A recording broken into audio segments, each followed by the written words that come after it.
Hey university students, do you want to win an all-expense-paid vacation? Travel to tourist hotspots? Deluxe accommodations? A warm welcome from hospitable local people? A chance to engage in traditional sports? Okay, it won't be kicking back on the beach. This trip isn't about tourism, but journalism.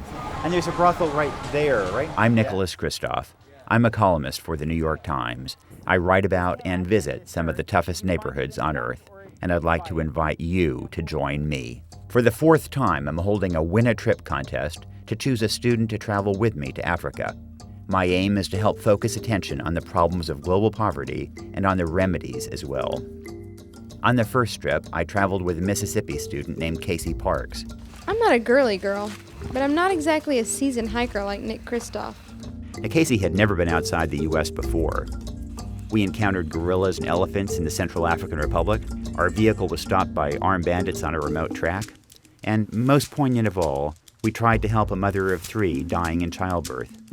We donated money and blood to try to save her life. But our efforts failed, and we were brokenhearted as we watched her dying. On the second trip, I traveled with Lena Wen, a medical student from Washington University. We met Rwanda's president and admired his country's economic boom. And in Congo, we had dinner with a warlord.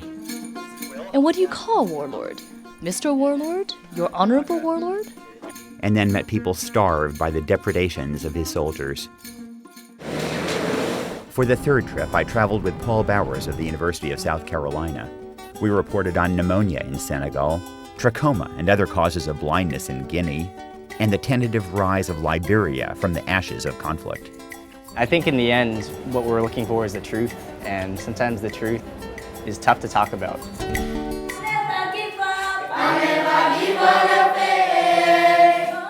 Now for the fourth trip, I invite you to apply to join me so that we can bring back some of these stories that are so often neglected. Frankly, my hope is that you can help engage some of the younger audience that might tune out an over-the-hill newspaper columnist, and you'll bring a reporting credential to the trip that I lack: fresh eyes. To learn how to apply, please go to my blog, nytimes.com/ontheground. You can submit your essay to my blog and upload your video to my YouTube channel, youtube.com/Nicholas Kristof. Look, this won't be a day on the beach, but it'll be memorable, maybe even life-changing. And together, you and I just might shine a light on some of the world's most neglected problems.